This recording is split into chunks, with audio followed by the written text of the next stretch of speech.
The sun was shining when Monson exited the small, strange building. The light warmed up his surroundings, allowing the aromas to mix even more than before class. It was almost overpowering. Upon passing the tree where he had hid himself earlier, he glanced toward the spot where that girl was singing. The view brought the melody sharply back to him, and he found himself humming softly as he continued to walk to his next class. He stopped, however, when for a second time that day, he heard something strange and out of the ordinary. It sounded almost like a gargling sound, but that was not quite right. It was deeper and did not sound human. Suddenly, something walked out in front of him. It was a cat. The cat walked casually and stopped in the middle of the path. It sat and lifted a paw, licking it lightly and purring loudly. A very pretty animal, its coat was the darkest black, slick and shiny. It looked well fed and groomed, as a cat should be. He bent down, resting his body on his knees, making a mental note that this was exactly what the singing girl was doing. He offered his hand to the cat, and the cat sniffed it. It leapt into his arms, its purring growing even louder. Whoa! He fell back, catching the cat. Large yellow eyes stared up at him. He placed a hand on the cat's head, scratching lightly. "You're a good boy, aren't you?" The cat did not answer. Not that he expected it to. He stood up and put the cat on the ground, and then smiled. "I'm sorry I can't hang out with you more. I'm going to be late to my next class. Oh, it's probably going to rain too, so don't get wet, okay?" He left, glancing back to see the cat watching him. He turned around as he thought of something else. Do cats make gargling sounds? Something was not right. He turned again, hoping to see the cat. Except it was gone, without a trace.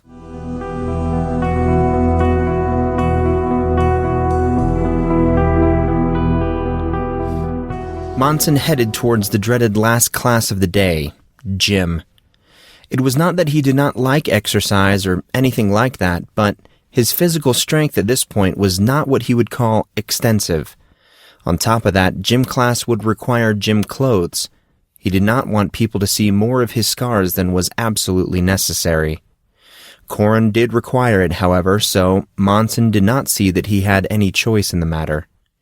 The physical education classes were in a gymnasium/stadium, commonly known as the Yard. No one could tell him why people called it the Yard, but then again, his circle of acquaintances were not what he would call extensive. He was quite sure that it had another name, probably after the person who donated the money for it. Much to his frustration, it took him a very long time to find the Yard. He probably could have done it much faster, but he was also trying to avoid the large groups of people going to and from class. Not that he hated groups either. He was just feeling uneasy at this point, so he opted for this route instead. It was time-consuming, and it did irritate him, but he thought it was for the best. Lucky for him, Artorius and Casey opted to take the same conditioning course with the rest of the Legion hopefuls. So, in a best-case scenario, they would be waiting for him when he finally found it. If he ever found it. The Yard was located on the far southwest corner of the campus, partially obscured by the surrounding national forest. It was set up on the opposite side of the Collin River, on the crest of one of the larger hills in the valley. He exhaled as he examined the highlights on the glossy map. Red meandering lines led to a large structure with a large number 1 located under it. He rolled his eyes as he continued to move, periodically scanning the surrounding buildings and the map to verify his location. He had to admit, he was seriously annoyed. Who sticks a gym in the middle of the freaking forest anyway? Monson thought. Literally, it was in the middle of the forest, and there were no other buildings located within at least a quarter-mile of the structure. It just did not make any sense. There can't be that many people that come to the games, could there? He said to himself. The map in tow and following the stone signposts along the way, he finally stepped out of the tree-covered path and came into view of a large oval structure. It was massive and new, which, in contrast, looked totally out of place among the simple forest setting.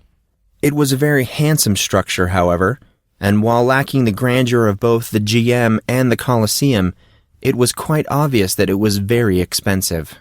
A large cobblestone walk suddenly appeared as he came into a large striped asphalt area that he assumed was the guest parking lot. On the far side of the lot, he saw another one of those overly large decorative arches the school was so fond of. The river wrapped around the complex, sweeping along its border like some kind of moat, and had a large cobblestone bridge arching over it. He hurried, making his way across the bridge, ignoring his fleeting observations of masonry and sculptures that displayed the same mastery and poise as almost everything else in Collin.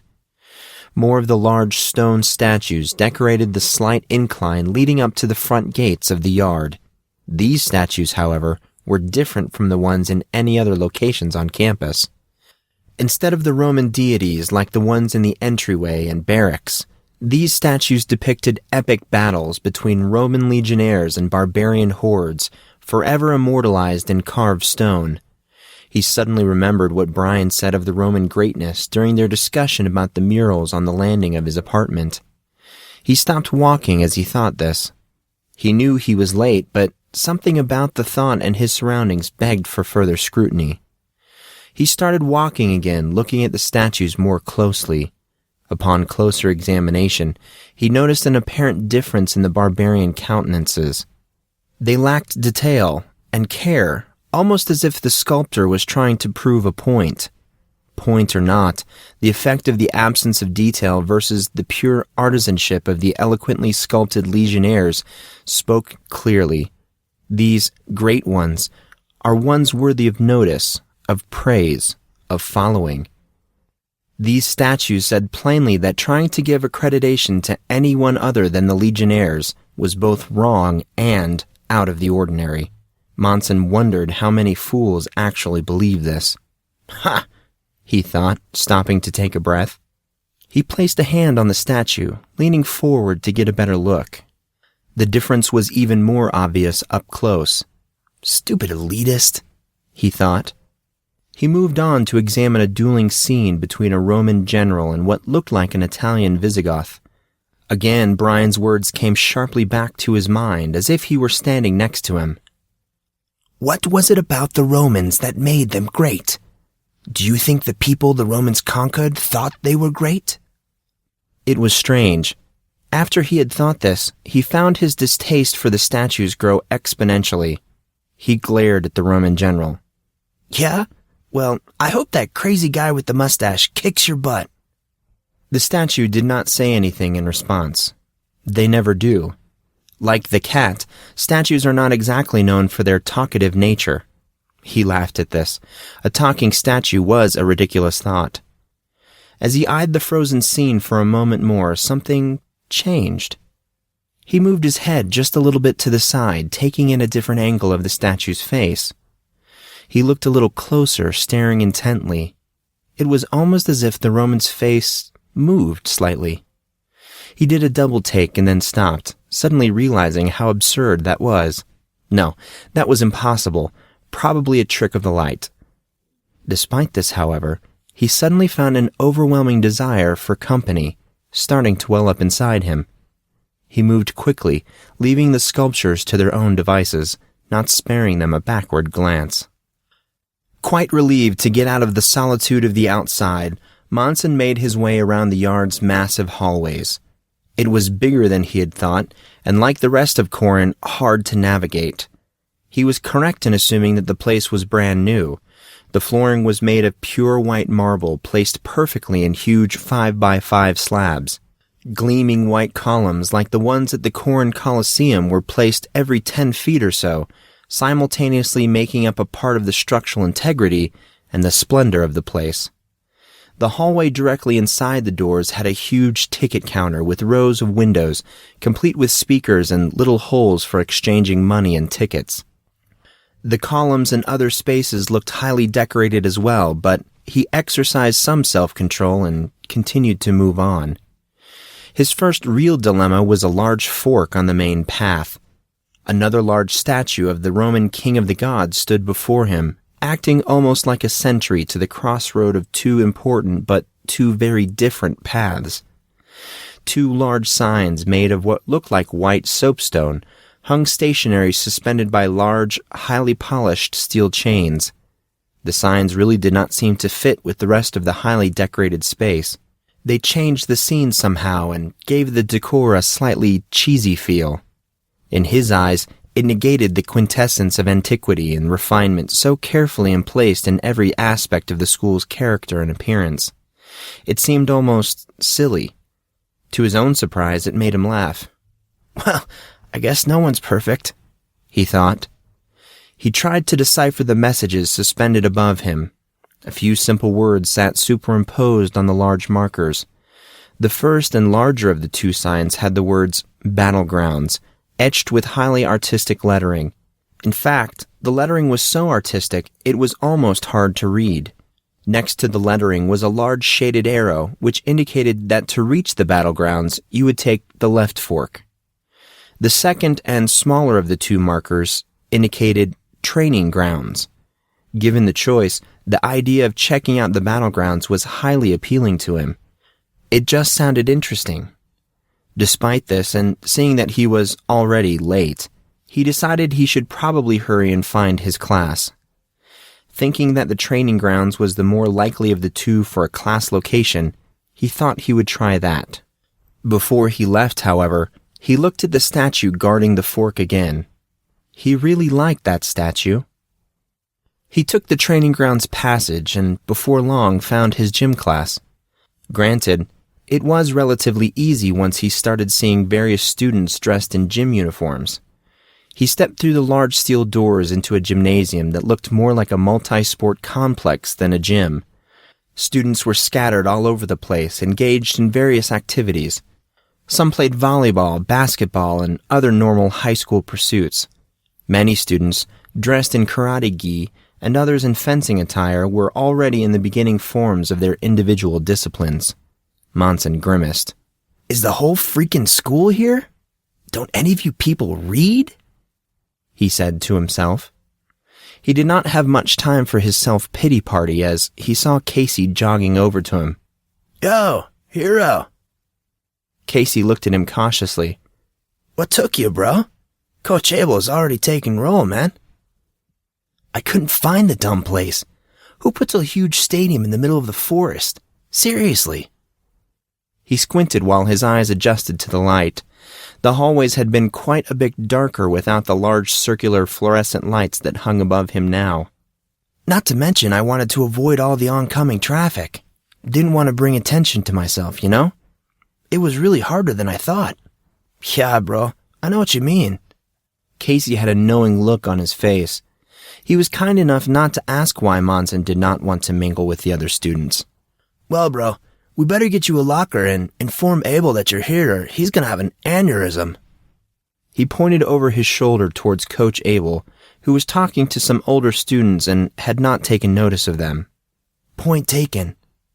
As they started off, Monson looked around. "Hey, where's Artorius?" Monson fell into step next to Casey as they moved towards a large pair of double doors marked Men on the opposite side of the gym. "Oh, he's over yonder somewhere, talking to some chickadees," said Casey, pointing vaguely to his left side. "Seriously, we need to find that boy a woman. I think he may lose it soon." Whatever that means. Monson suddenly remembered the encounter with Kylie in the entranceway of the GM. Speaking of women, Casey, when are you going to tell me what happened between you and Kylie?" "Dude, we better hurry before we're busted, man." Casey's voice sounded hurried, and he quickened his pace. "Aw, come on." Monson rushed after him. The fact had not been lost on him that Casey just totally shafted him, but after that drama at the GM, he was expecting that Casey would put up some resistance. Despite Casey's elusive nature, Monson found that the more evasive Casey was about the subject, the more he wanted to know. He would have to try to be a little smoother when asking. He again quickened his pace, trying to catch up with Casey, who looked as if he was trying to hide the fact that he was angry. They arrived at the double steel doors of the inner locker room. At the same time, a group of boys dressed in dark blue gym shorts and simple white t-shirts with the Corn crest came stumbling out of the doors, pushing one another around and generally goofing off. The last boy saw Casey walking towards them, and apparently without thinking held the door open while standing to one side. Casey acknowledged this gesture with a simple nod of his head. He passed the boy entering the locker room, not sparing a glance backwards. Monson was also moving, but again fell behind Casey because of the latter's outrageous pace. He slid through the door seconds after Casey, but before he could get all the way through, a sharp pain erupted in his head, neck, and upper back. The door had swung closed and whacked him with enough force to make him stagger and drop to one knee. The ringing of the blow was still echoing through his skull as he turned around to try and see what had happened. The boy stood in the now propped open doorway, leaning against the frame. He was laughing with his friends. "You need to be more aware of your surroundings," said the boy as his friend patted him on the back. "If you aren't, bad things might happen. And we wouldn't want that, now would we?" Monson thought he sounded apologetic, but something in his voice was just not right. Monson answered in a voice that did not sound like his own. "You're right." Monson glared at the boy, his voice going very quiet. "We wouldn't want bad things to happen, as we might be held responsible for those bad things, and that would be even worse." The boy looked shocked at Monson's tone in response. Suddenly looking livid, he knelt down to Monson's level. He spoke with an equally soft voice. "You better be careful, peasant. This is a place where your kind isn't wanted. You should know your place and be aware to whom you're talking before you get mouthy. Or didn't I hit you hard enough?" Anger pulsed through Monson as he attempted to shake the pain from his head. The words of the boy confirmed his suspicions. The strike from the door was on purpose. This should have thrown his thoughts into a state of confusion. Questions should be erupting from within him as these unexplainable events unfolded. This, however, did not happen. Far from clouding his thoughts, this incredulous statement solidified his discontentment. His mind became clear and his focus sharp. Time ground to a screeching halt. Blood-red images flashed past his eyes as bitterness and outrage infused him. He glared a murderous stare. Even more frightening than his fear, confusion, and anger were the new feelings starting to surface. These new feelings felt foreign and dangerous. He tried to restrain them, but they filled him up, bringing him to the brink. Slowly, painfully, something inside gave way, and the sensation washed over him, consuming him from head to toe and drowning him completely in rage. He started to move to his feet, tears of anger and repulsion flowing freely, more from the struggle inside his mind than his external injuries. Dimly, through the haze of foreign emotion, he barely registered the boy's reaction. The group's faces started to change, almost as fast as the new and overwhelming feeling engulfed him. Their haughty arrogance melted away to apprehension as fear seemed to infuse their bodies. He was properly on his feet now, glaring with the newfound inferno within him. He started to walk towards them, not knowing what he was doing, and not caring in the least about the consequences. "Yo, Monson!" A hand pulled at his shoulder and Monson spun around to look at Casey straight in the eye. "Snap out of it, dude." Monson awoke. At least, that's what it felt like. He felt suddenly drained, as if he had just ran a marathon. He did not say anything to Casey, but turned quickly back towards the boys, just in time to see the outer door slam shut. They were gone. He slowly turned back towards Casey, who just stood there, gawking at him. "Dude, what'd you do?" Casey looked at him uneasily, as if he was seeing a ghost, a very scary ghost. "Nothing." Monson's head felt fuzzy. I asked them if they wanted to dance, but they said I wasn't good enough. Made me kind of angry." He lied to Casey, and he knew it, but he was not ready to open up that much. Not yet, anyway.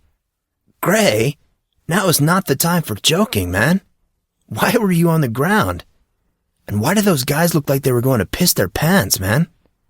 Oh, don't exaggerate, Casey. The fuzziness was fading now. I must have offended them somehow, so they thought they would give me some special treatment. I wasn't in the mood. Casey eyed him suspiciously. Monson could tell that Casey did not believe that was the whole story. Damn, Casey's a sharp one, thought Monson. He tried a different approach, hoping to end the conversation quickly. He stepped closer to Casey. Hey, why are you getting on my case? I mean, I get whacked in the back of the head with a metal door and you're acting like I just killed someone. Dude, sorry, bro. He sounded like it. Seriously, I didn't mean to accuse you. It's just not very often that a group of 5 upperclassmen go running right after they haze a younger student. He looked at Monson thoughtfully. I don't know what happened, but something made them tuck tail and run. They probably saw a teacher or something. Monson shrugged. Come on, we need to get out of here before Artorius takes all the ladies. Huh, you mean before Artorius gets smacked, bro? They both laughed and started in on normal conversation, though Monson was only halfway paying attention. He was not a person who usually lost control like that. He prided himself on that fact. Granted, reasons almost never came up, but what was that strange feeling? It felt so distinct and powerful, but dangerous, very dangerous. He thought back to the feeling and then shook his head. That feeling, whatever it was, did not feel like him, but nonetheless was a part of him, something memorable, but at the same time foreign. Right now, he wanted nothing more than to run to his room and immerse himself in his journals. There must be mention of this somewhere. He would not forget something like this. Then another thought came, one that could be just as true, yet was not any more comforting. Maybe this was not some old character flaw, but rather something new, a product of the attack his body and spirit suffered. He did not know. He would have to wait to find out. Maybe ask Molly about it. Until then, he would have to do his best just to push it out of his mind. It did not take the two of them long to find Coach Abel's assistant, Coach Hawk. The huge and intimidating man had thick blonde hair, large light blue eyes, and some pretty nasty scars on his face. Actually, they were kind of similar to Monson's. He, unlike Coach Abel, actually played professional football back in the 80s. No one really knew why he quit. Apparently, he was very talented. Despite this talent, he did quit, suddenly, and then ended up at Collin where he had been ever since. Like Taurus's background, this was all new to Monson. Casey had given him the Cliff Note version of the story while walking towards the office. He had listened patiently as he did not have the heart to tell Casey he could care less. Coach Hawk's office looked like a converted storage room. In the room was a large blackboard filled with chalk designs of potential plays. Elsewhere hung training schedules and other sports paraphernalia, scattered on many different shelves around the room. The man himself was sitting at a small desk, tapping lightly on his computer keyboard. The space looked way too small for a man his size, almost as if the chair, desk, and even the room was going to burst at the seams. A stream of steady jazz music reverberated in the enclosed space, leaving the impression of a 50s-style dance club more than an office. Casey yelled so he could be heard over the music. Hey, Coach Hawk, I wanted to introduce you to the... Coach Hawk cut him off by putting up one massive finger. He did not take his eyes off the screen, however. At least, that is what they thought he was doing. In reality, he was not watching the screen at all. He did not even have his eyes open. Moving slightly to their left, Monson and Casey found an unrestricted view of Coach Hawk's face. The giant of a man was sitting in his chair, eyes closed, humming tonelessly to the jazz music blaring from the computer speakers. Monson laughed while Casey stared in astonishment. Finally, Monson spoke quietly to Casey. Hey, that's not something you see every day. He tried to keep his voice low. You said it, bro. He's a bit of an oddball, agreed Casey, though not quite as softly. Should we come back later? Maybe. Casey looked back towards the door. Come on, you can just use my... Attention! They both jumped, just as the husky voice echoed threateningly around the small office. Coach Hawk, apparently finished with his meditation or whatever it was, now stood towering over them, his hard eye leveled at Monson. The boys quailed underneath the man's stare, coming to the point where Monson almost ran from the room. Monson was not easily intimidated, but thought he would make an exception in this case. Before he could move either way, "This must be the new Horumvir." Coach Hawk was smiling now, and though his voice retained its husky quality, it sounded sincere, almost kind. Monson Grey." He stepped forward and offered his hand. "I'm very happy to meet—" He was cut off when, at that exact moment, the huge man took him in both of his arms and squeezed him like a teddy bear. "I am so happy to finally meet you." Monson thought the man was crying, although he could not be sure of this, as his own ability to breathe suddenly became a far more pressing issue. "This is truly a momentous occasion, a time when we can meet and greet one another like brothers and forge ahead in the tradition of my German ancestors. Hey, Coach Hawk, we, like they once did, shall push forward, experience being our guide. Coach, I shall act as shepherd, and you as sheep. Coach!" Coach Hawk stopped talking but still maintained his iron hold on Monson. "Did you say something, Grey?" "I can't breathe." "Oh, sorry, Grey." He let go of Monson, who consequently dropped to the ground, crumpling as he landed next to Casey. Casey was trying, with growing desperation, not to laugh. Monson had hit the ground hard, harder than Coach Hawk intended at least. Seeing this, he grabbed Monson by his collar and hoisted him back up, suspending him a few inches above the ground. Monson's feet finally hit the floor. "Hey, Coach." Remnants of his amusement were still evident on Casey's face. "We need to get Monson a locker, man. Mind helping us out?" "I would be overjoyed to help you, if you would be so kind as to allow me to lead you." Coach Hawk gave them a quick tour of the locker room, showing Monson the showers, lockers, spa, and different therapy areas. Lastly, he showed him a strange sort of dispenser unit. "And now, may I present to you the clothing unit.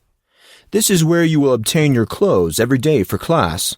When you are done, simply place the clothes in one of the bins over there." He pointed towards large blue bins on the opposite wall. "They will be washed and placed in the dispenser again. Any questions?" Monson and Casey shook their heads. "Then, until we meet again, I bid you farewell." He left, whistling his jazz song from earlier. Monson and Casey emerged from the boys' locker room 5 minutes later, Monson having changed into the appropriate attire and Casey still chuckling about their encounter with Coach Hawk. "He's an interesting one, isn't he?" Monson strolled casually towards the large dark blue mat. He rubbed his ribcage almost instinctively. "I think he broke one of my ribs." Casey renewed his laughter, trying to speak through gasps of air. "Crazy, huh, man? Not what you'd expect from an ex-pro football player, right?" "No, not at all." "Hey, Casey, Monson," came a familiar voice.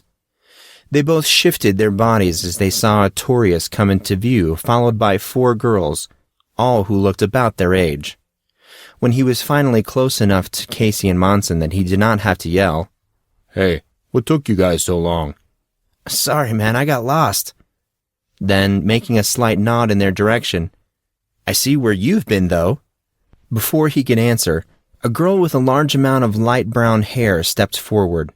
It was the same girl he saw laughing at his exchange with Casey earlier that day, the same one that Artorius seemed so interested in. He suddenly realized that this was what Artorius was doing during his absence at lunch. He had gone looking for this girl. "Indigo Harrison." She pushed her hair out of her eyes. "You must be the new Horumvir." "Also known as Monson Grey." Monson smiled at her, his mind racing. "Harrison. Why does that name sound so familiar?" he thought. He gestured towards the girl's companions. "And who are your friends?" Indigo turned and pointed while saying each of their respective names. "Morgan Wright," an olive-skinned girl with very bushy eyebrows waved. "Christy Wayne," a blonde, curvy girl who was not particularly good at hiding her assets, or maybe she just did not care. "And Ignace Ikeko," a pale girl with very large, tawny-colored eyes smiled at him. Monson smiled and nodded at each of the different girls. Their reactions to his appearance confused him. They looked disgusted, that much was sure, but intrigued at the same time. Was he missing something here? He looked at Artorius, who was looking like a kid in a candy store. A very large candy store. He saw that Artorius was eyeing Indigo expectantly. She seemed to be trying to avoid his gaze. There was an awkward silence after the introductions. Monson could tell that Casey was trying not to laugh again. The girls were looking at Monson as though they wanted him to say something. Finally, he spoke. "Well, it was nice meeting all you. I'm just gonna go over here now." He moved, rather quickly, towards a large mat where a sizable crowd of people watched some kind of duel, occasionally cheering.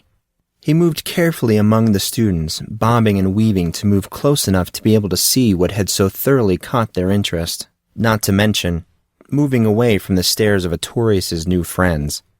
At last, he was able to move around enough of the observers to see what they were watching. In the middle of the mat, two people were engaged in a heated mock combat with large sticks formed crudely in the shape of swords. They resembled the ones that Casey and Artorius used the day before. Masked and covered in a weird kind of body armor, he watched as the two combatants strove against each other, trying to gain ground. The contest did not last long, however, as the shorter of the two fighters was far more skilled. His movements were small and sharp, and almost totally defensive in nature, taking very few opportunities to counterattack. More often than not, he defended with a one-handed style, often leaving the other hand draped to one side. This probably explained why he was using a shorter stick. A longer one would have made this type of fighting style difficult. The blows continued from the larger opponent for a moment longer, becoming stronger and more violent, until an incredibly fast counter from the short combatant effectively disarmed his opponent. Weaponless, the larger foe, a boy with a face like a pug, bowed his head and pulling off his helmet, started to walk off the mat looking embarrassed. "Whoa, he's good." Casey eyed the two fighters critically. "Interesting. You don't usually see kendo in American private schools." "Kendo?" Monson turned his attention to Casey. "What's kendo?" The term sounded vaguely familiar. He wondered where he had heard it. "Japanese fencing, bro." Casey peered past Monson towards the shorter fighter. "I wonder who that dude is. There aren't many people that study Japanese sword fighting in the style of the Kodachi, especially here in the States. It's popular in Japanese schools, but..." Casey stopped as if something suddenly occurred to him. "Wait, you don't know what kendo is? How can that be? Don't you have a bokken?" "A what?" thought Monson. "Did I hear that correctly? A bokken? What the hell is that?"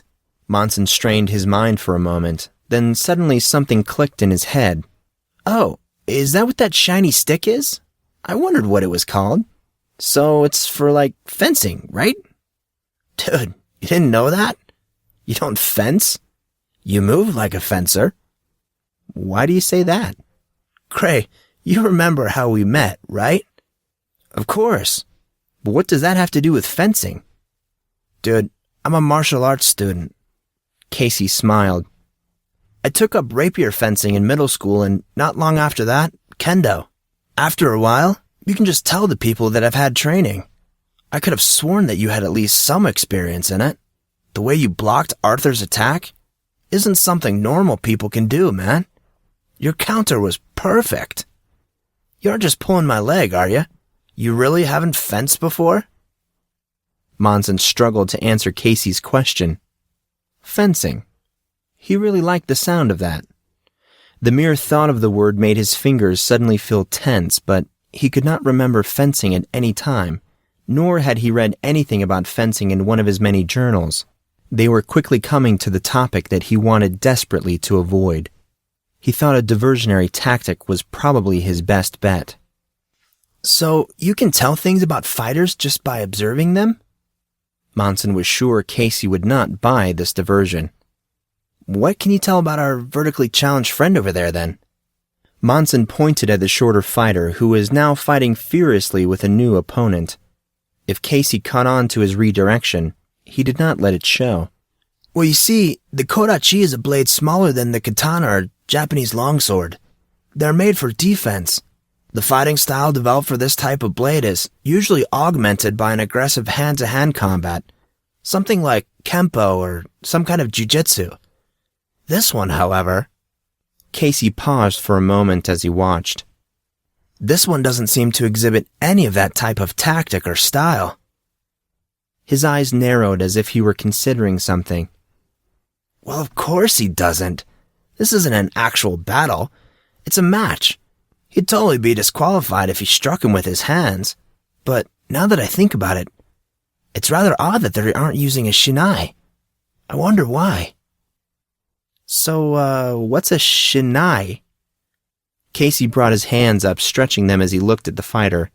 He looked back at Monson. "Dude, a shinai is a bamboo sword that's used in official kendo matches. They don't use balkans. They're too dangerous. You can break some bones with one of those, bro." "Yeah," Monson agreed. He returned his attention to the match.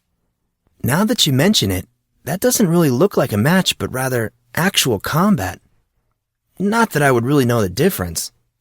"Totally." Casey nodded in agreement. "They don't even have a referee. I think I'm gonna go talk to him.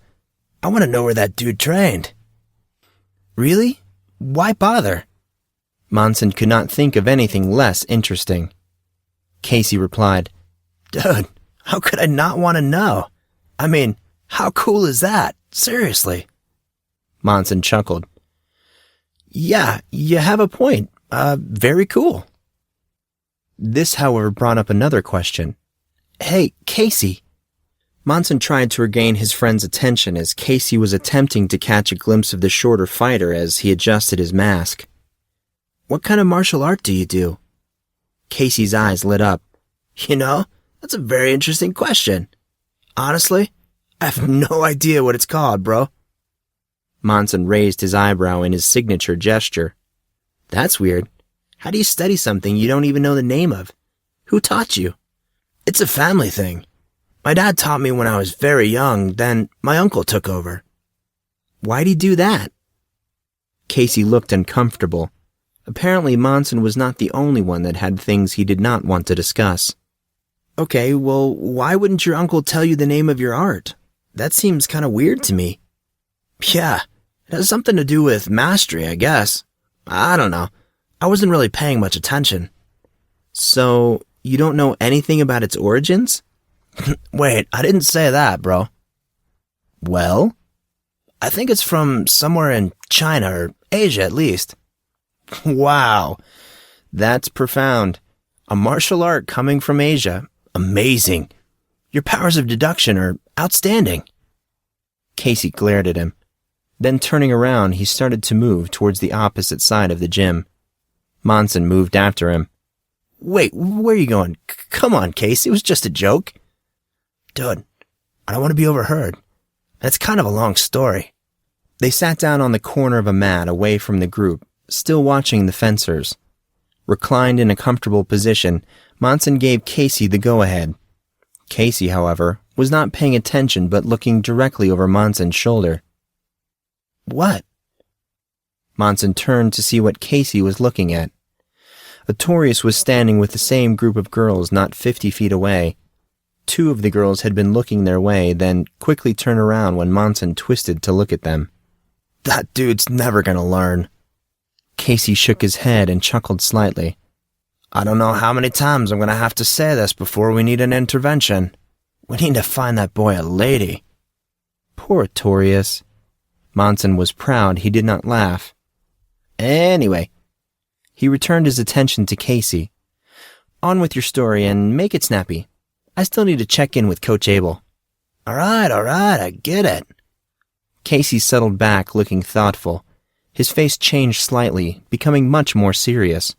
All right, I think I came to the Asian conclusion when I was about 10. His eyes screwed up in concentration. I guess the first and most obvious reason was all the references to life energies. Life energies? Casey smiled and looked like he was about to start laughing. Dude, has anyone ever mentioned you do that a lot? Do what a lot? That. Answer everything in a question? I do not. Sure you don't. Before Monson could retort, Casey continued. Anywho, we were talking about life energies. In Asian martial arts, life energies are commonly called chi or chakra. Chakra? This time Casey cocked an eyebrow, copying Monson's move. Monson slumped. I did it again, didn't I? Yeah, dude, you did. Damn it! Monson scowled.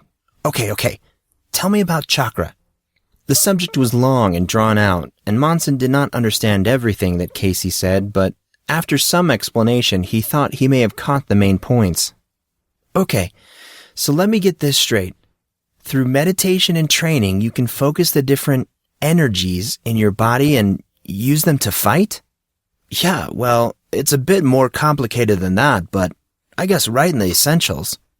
No way. Seriously, I do it all the time. You're full of it. All right, I'll prove it. Casey stood up. Come over here. He guided Monson to the middle of another large wrestling mat, a little farther away from the other kids in the class. All right, bro. Before we start, do you think you could help me warm up a bit? This takes some time, and it's dangerous if you use it without preparing yourself. He paused. And I have a little theory I'd like to try out.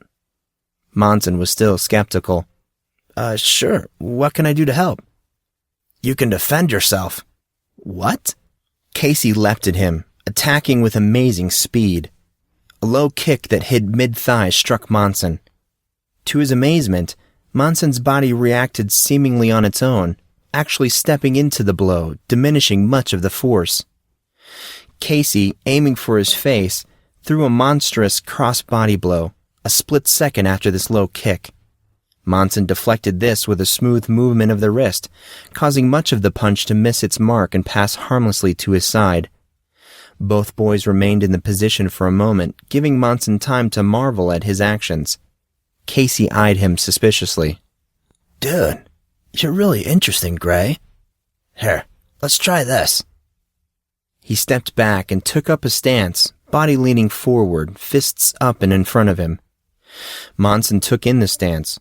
It looked very aggressive judging from the body position, and was probably very offensive in nature. He paused as he thought about this. Where did that come from? He thought. How would I know what kind of stance that was? Casey, however, did not give him time to answer the question. Monson was right in his judgment. Quick, powerful strikes with closed and open fists started coming in all different directions as Casey came at him. Monson kept his hands close to himself, using small circular movements to block the onset of attacks. He was actually quite successful and matched Casey blow for blow, despite being almost totally defensive. More than once, however, Casey's attack style changed. It seemed to start with the form or starting position of his body before he attacked. When this starting form changed, Casey's entire attack style changed with it. In their short bout, Monson counted 5 separate forms, all of which were completely different in power, speed, and emphasis. It was as if Casey grew up learning not one fighting style, but 5. It was a bit scary, but even scarier was Monson could comprehend all of this. I shouldn't know this, the words echoed in his mind. He should not know, but he did. He could see the forms. He could see the change and flow of the different styles. He could tell this was a dangerous martial art, and Casey was very good at it. He was not sure which was more disconcerting, that he knew so much about fighting or that his new friend was such a good martial artist. There was no explanation for this. None whatsoever. Monson did surprisingly well, but took more than a few blows. His body seemed to ache as he went through the movements, as if his muscles were remembering something painful and persistent. He did connect with a shot or two. Casey's form-based style was as wild as his fencing. Casey had openings, plenty of them, but Monson just could not find the mindset or spirit he needed to take advantage of them.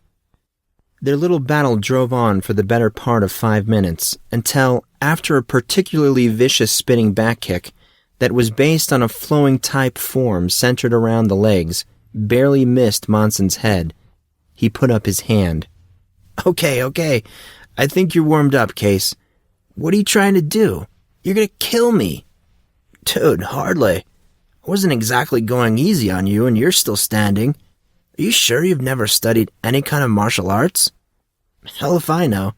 I haven't read about it yet. Monson let the words go without thinking. He clapped his hand over his mouth.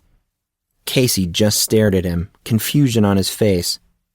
He smiled at Monson keenly. Dude, we don't have to talk about it now, but seriously, I expect to hear about it later. Monson let out a sigh of relief. Sure, sometime. Casey beamed at him, looking very pleased. Well, regardless, you're awfully good for not knowing anything. I think you and Jason Bourne might be related, bro. Who's Jason Bourne? What? Seriously? Who's Jason Bourne? Are you kidding me? Wait, first teach me about chakra. Oh yeah, I almost forgot. Okay, I think I'm ready. He paused. But we are so watching that movie.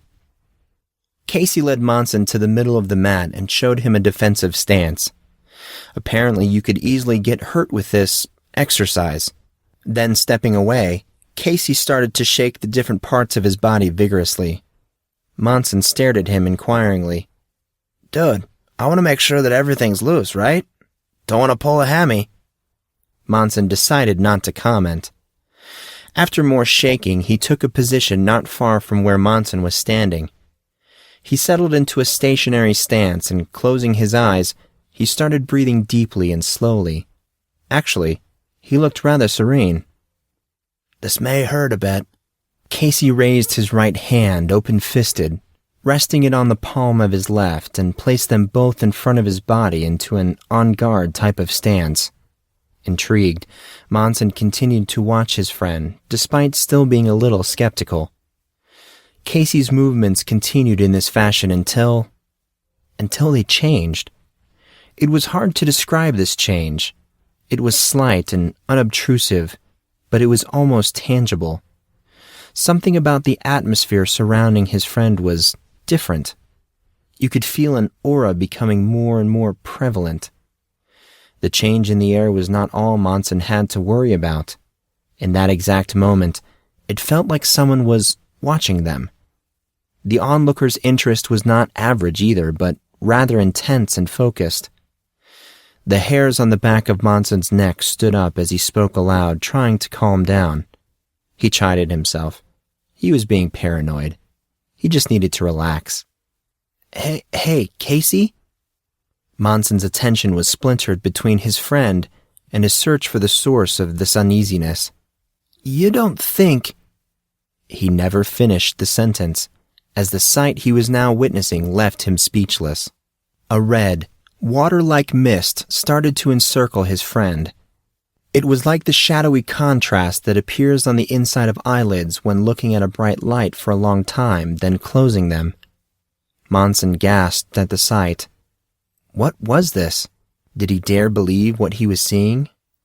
He did not believe it. Monson closed his eyes, rubbed roughly, and opened them again. It was still there. The strange red mist seemed to swirl and enclose Casey. Casey's hands were moving now, moving through the air, leaving shadowy traces of red-streaked lines in their wake. The lines seemed different from the mist, but Monson could not articulate the difference. Casey looked focused, so utterly focused. This all-encompassing concentration seemed to climax when the mist slowly congregated on the palm of his right hand, becoming thick and distinct. The palm of his hand was face up, and the mist was infusing it with energy. Drops of the red globular substance came together in a mass, growing slowly to the size of a baseball in the very center of his palm. The substance swirled and bubbled like a volcano ready to erupt. It looked volatile and explosive. When it became apparent that further collection would be minimal, Casey opened his eyes. Monson stared as realization of what was about to besiege him came crashing into his consciousness. This culmination of events pushed him over that invisible line that marks the boundary between fact and fiction, real and make-believe. This could not be happening. This was impossible. His friend gazed at him, emblazoned with eyes of a demon. Monson felt a trickle of fear ripple through him. This strange display seemed to enter its final act when the excessive mist started to move. It wrapped around Casey's arm and up his torso, finding its way into his eyes, changing their color to a bright, iridescent red. Eyes, body, and palm glowing with color and energy, Casey stepped towards Monson. "Oh no!" were the only words Monson could muster.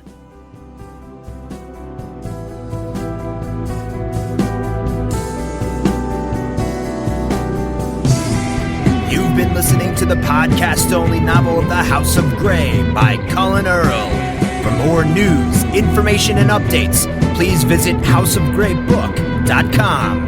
Music by Figure of Fiends. Visit the band at myspace.com/Figure of Fiends. Cover art for The House of Grey provided by James Thane. More information at THAYN.net.